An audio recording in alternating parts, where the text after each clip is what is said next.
ಚೆನ್ನಾಗಿದೆ sir, wait ಮಾಡ್ತಿದ್ವಿ second half. First half ಮಾತ್ರ ಮಸ್ತ್ ಆಗೈತೆ.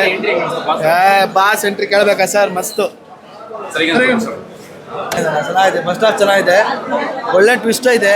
ನೋಡ್ಬೇಕೆಲ್ಲ ಬಂದು ಥಿಯೇಟ್ರಲ್ಲೇ ಸಿನಿಮಾ ನೋಡಿ. ಇಲ್ಲಿ ಸೂಪರ್ ಅಣ್ಣ, ಬಿಗ್ ಬಾಸ್ ಮನೆ ಒಳಗಡೆ ಸೂಪರ್, ಆಚೆನೂ ಸೂಪರ್, ಡೆವಿಲರೂ ಸೂಪರ್. ತುಂಬಾ ಎಕ್ಸೈಟ್ಮೆಂಟ್ ಅಲ್ಲೇ ಇದೀವಿ. ನೋಡ್ಬೇಕೇನ್ ಫಸ್ಟ್ ಹಾಫ್ ಅಲ್ಲಿ ಒಳ್ಳೆ ಟ್ವಿಸ್ಟ್ ಕೊಟ್ಟವ್ರೆ, ಸೆಕೆಂಡ್ ಹಾಫ್ ಅಲ್ಲಿ ನೋಡ್ಬೇಕೇನೈತೆ ಅಂತ. ಬಾಸ್ ಎಂಟ್ರಿ ಆಲ್ವೇಸ್ ಸೂಪರ್ ಅಣ್ಣ. ಫಸ್ಟ್ ಒಂದ್ ಸಿನಿಮಾ ಅಲ್ಲ, 53-54 ಸಿನಿಮಾದಲ್ಲಿ ನೋಡಿದೀವಿ. ಯಾವಾಗಲೂ ಸೂಪರ್. ಇದು ಹತ್ರಷ್ಟು ಇದ್ದೇ ಇರುತ್ತೆ. ಅವ್ರಿಲ್ಲ ಅಂತ ನಾವು ಯಾವತ್ತೂ ಅನ್ಕೊಂಡಿಲ್ಲ. ಅವ್ರು ಯಾವಾಗಲೂ ನಮ್ಮ ಜೊತೆನೇ ಇರ್ತಾರೆ. ಸೊ ಅವ್ರ ಸಿನಿಮಾನ ಎಲ್ಲ ಹೆಂಗ್ ಸೆಲೆಬ್ರೇಟ್ ಮಾಡಿದೀವಿ, ಈ ಸಿನಿಮಾನೂ ಅಷ್ಟೇ ಸೆಲೆಬ್ರೇಟ್ ಮಾಡ್ತಾ ಇದೀವಿ. ಎಲ್ಲ ಚೆನ್ನಾಗಿ ಮಾಡಿದೆ ಸರ್, ಎಲ್ಲ ಚೆನ್ನಾಗಿ ಮಾಡಿದ್ದಾರೆ. ಡೈರೆಕ್ಷನ್ ಚೆನ್ನಾಗಿದೆ, ದರ್ಶನ್ ಸರ್ ಆಕ್ಟಿಂಗ್ ಚೆನ್ನಾಗಿದೆ, ಎಲ್ಲ ಚೆನ್ನಾಗಿದೆ.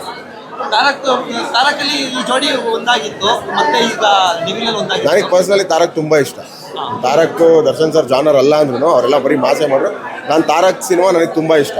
ಅದು ಬಿಟ್ಟರೆ ಆ ಥರ ಒಂದು ಫ್ಯಾಮಿಲಿನೇ ಕೂತ್ಕೊಂಡು ನೋಡೋ ಅಂಥ ಒಂದು ಕಾನ್ಸೆಪ್ಟು, ರಾಬರ್ಟು ಫ್ಯಾಮಿಲಿ ಕೂತ್ಕೊಂಡು ನೋಡೋದು, ಕಾಟೇರನ್ನು ಫ್ಯಾಮಿಲಿ ಇದು ಕಂಪ್ಲೀಟ್ ಫ್ಯಾಮಿಲಿ ಸಿನಿಮಾ ಥರನೇ ಇದೆ.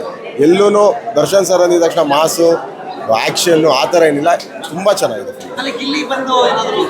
ನನಗೆ ಗಿಲ್ಲಿ ಬಗ್ಗೆ ಐಡಿಯಾ ಇಲ್ಲ, ನಾನು ಬಿಗ್ ಬಾಸ್ ನೋಡೋಣ. ಸೂಪರ್ ಆಗಿದೆ ಮೂವಿ. ಫಸ್ಟ್ ಹಾಫ್ ಚೆನ್ನಾಗಿದೆ. ಆ ಚಾಮುಂಡೇಶ್ವರಿ ಆಶೀರ್ವಾದದಿಂದ ಅವ್ರು ಹೊರಗೆ ಬರಬೇಕು, ಅದೇ ಬೇಕಾಗಿರೋದು. ನಿಜವಾಗ್ಲೂ ತುಂಬ ಚೆನ್ನಾಗಿದೆ ಫಿಲಮ್. ನೆಕ್ಸ್ಟ್ ಏನಿದೆ ಅಂತ ವೆಯ್ಟ್ ಮಾಡ್ತಾ ಇದ್ದೀವಿ ಅಷ್ಟೇ.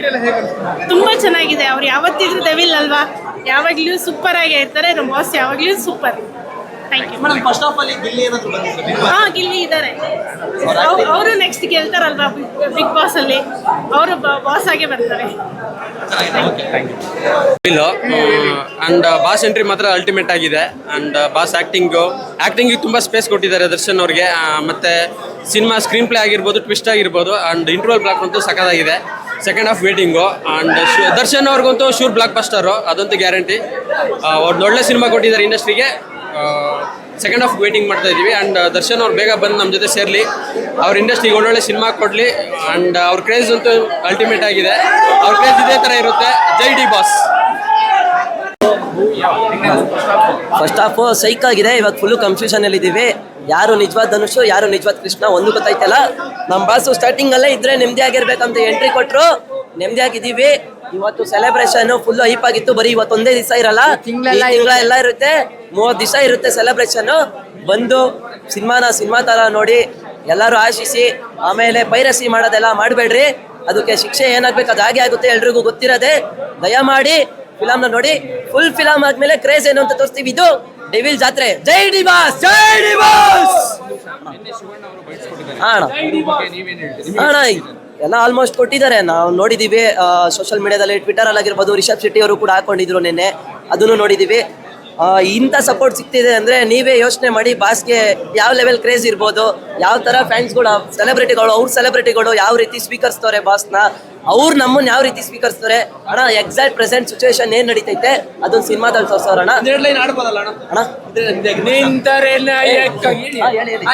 ನಿಂತರೆ ನ್ಯಾಯಕ್ಕಾಗಿ ಬೇಡುವ ಎಲ್ಲ ಕೂಗಿ ಉಸಿರುವವರೆಗೂ ಇರ್ತೇವೆ.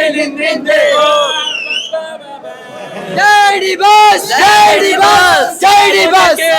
ತಾಕದು ನಿನಗೆ ಕಾಯುವುದು ಅಭಿಮಾನ.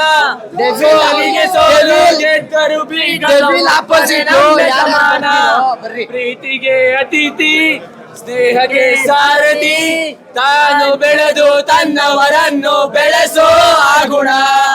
ಮೇಲು ಕೀಳು ಡೆವಿಲ್ ಆಪೋಸಿಟ್ ಬರೋರ್ನೆಲ್ಲ ಹೋಗಿ ಮಲ್ಕೊಂಡ್ಬಿಡ್ರಿ, ಸರಿನಾ? ಇಷ್ಟ ಹೇಳಕ್ ಇಷ್ಟಪಡ್ತೀನಿ ಮೀಡಿಯಾದವ್ರಿಗೆ.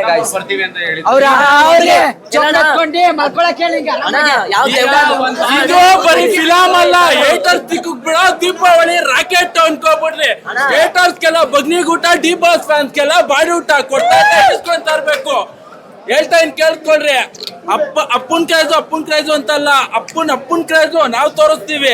ಅಪ್ಪ ಆಗೋ ಯೋಗ್ಯತೆ ಇಲ್ಲ, ಅಪ್ಪನ್ ಬಿಟ್ಟಿರೋ ಹೆಮ್ಮೆನೂ ಇದೆ. ಇದು ಡಿ ಬಾಸ್ ಗೊತ್ತೋ. ಈ ಫ್ಯಾನ್ ಬೇಸ್ ನ ಬೀಟ್ ಮಾಡ್ಬೇಕಂದ್ರೆ ಅಪ್ಪನ್ ಗುಟ್ಟಿರ್ಬೇಕು ಅಂತ ಒಬ್ಬ ಹೇಳ್ದ.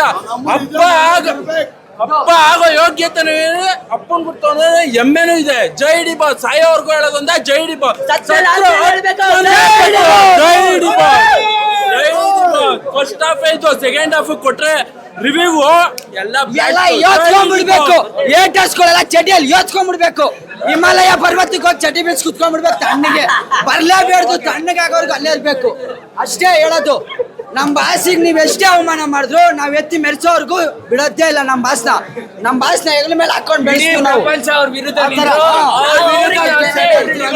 ಸೆಲೆಬ್ರಿಟಿಗಳಿದೀವಿ. ನಮ್ಮ ಬಾಸ್ ಯಾವತ್ತು ನಮ್ಮ ಬಾಸ್ನ ನಾವು ಆಗಿನ ಕಾಲಕ್ಕೆ ಡಾಕ್ಟರ್ ರಾಜ್ಕುಮಾರ್ ಅಂದ್ರೆ ಈಗಿನ ಕಾಲಕ್ಕೆ ನಮ್ ಚಾಲೆಂಜಿಂಗ್ ಅವ್ರೊಬ್ರೆ ಈ ಕ್ರೇಜ್ ನ ಮುಂದೆ ಯಾರು ಮಾಡಕ್ ಹೋಗಲ್ಲ, ಮುಂದೆ ಮಾಡೋದು ಇಲ್ಲ, ಯಾವನ್ ಕೈಲೂ ಆಗೋದು ಇಲ್ಲ. ಈ ರೆಕಾರ್ಡ್ ನ ಮುರಿಬೇಕಂದ್ರೆ ಅವ್ನು ನೆನೆ ಹಾಕೊಂಡ್ಬಿಡ್ತಾನ ಅಷ್ಟೇ. ಅಡ್ವಾನ್ಸ್ ಬುಕಿಂಗ್ ಬಿಟ್ಟಾಗಿಂದ ಯಾವ ತರ ಕ್ರೇಜ್ ಇದೆ, ಯಾವ ತರ ಪ್ರಮೋಷನ್ಸ್, ಯಾವ ತರ ಬೆಳವಣಿಗೆಗಳು ನೀವೇ ನೋಡ್ತಾ ಇದ್ದೀರಾ. ಡಿಸೆಂಬರ್ ನಮ್ದು ಡೆವಿಲ್ ಇಸ್ ಬ್ಯಾಕ್, ಬಾಸ್ ಬಂದಾಗಿದೆ ಅಷ್ಟೇ. ಜೈ ಡಿ ಬಾಸ್. ಡೆವಿಲ್ ಡಿಸೆಂಬರ್ ಅಂತಾನೆ ಡಿಸೆಂಬರ್ ನಮ್ ಬಾಸ್ಗೆ ಕೊಟ್ಬಿಟ್ಟಿದೀವಿ. ಯಾರು ಅಡ್ಡ ಬಂದ್ರು ಅಷ್ಟೇ ಹೋಗ್ಬಿಡ್ತೀರಾ ಮನೆಗೆ. ಬಾಸ್ತಿದ್ದು ಡಿಸೆಂಬರ್ ಪೂರಾ ಬಾಸ್ತು, ಡಿಸೆಂಬರ್ ಅಲ್ಲ ಜನವರಿ ಪೂರಾ ಬಾಸ್ತೆ. 100 days ಪಕ್ಕ ಜೈ ಡಿ ಬಾಸ್. ಹೋಲಿ, ಚಿತ್ರಾನ್ನ, ಮೊಸರನ್ನ, ಒಂದೇ ಎಲ್ಲ ಯಾರು ಬೇಕು ಬರ್ರಿ, ಕೊಡ್ತಾ ಇರ್ತೀವಿ, ಹಂಚ್ತಾ ಇರ್ತೀವಿ, ತಗೊಂಡೋಗ್ರಿ. ಅದು ಏಟರ್ಸ್ಕೊಳ್ಗಂತಲ್ಲ, ಎಲ್ಲರಿಗೂ ಬರ್ರಿ. ಅನ್ನದಾನ ಇದೆ, ಎಲ್ಲ ಇದೆ ಸರಿನಾ, ಎಲ್ಲ ಮಾಡ್ತೀವಿ. ಎಲ್ಲ ತಿನ್ಕೊಂಡೋಗ್ರಿ. ನಿಮ್ಮ ಮೀಡಿಯಾದವ್ರಿಗೂ ಅಷ್ಟೇ, ಆರಾಮಾಗಿ ಮೈಕ್ ಇಡ್ರಿ ಸೈಡಿಗೆ, ಊಟ ಮಾಡ್ರಿ, ಹೋಗ್ರಿ, ಮಾಡ್ಕೊಳ್ರಿ ಅಷ್ಟೇ. ಅಷ್ಟು ಹೇಳಕ್ ಇಷ್ಟಪಡ್ತೀನಿ. ಬಾಯ್ ಬಾಯ್. ನನಗೆ ಗೊತ್ತು ರಿವ್ಯೂ ಕೊಡ್ಬೇಕಂತಾನೆ ಬಂದಿದ್ದೀನಿ. ನಮ್ಮ ಬಾಸ್ನ ಮೆರೆಸ್ತೀನಿ.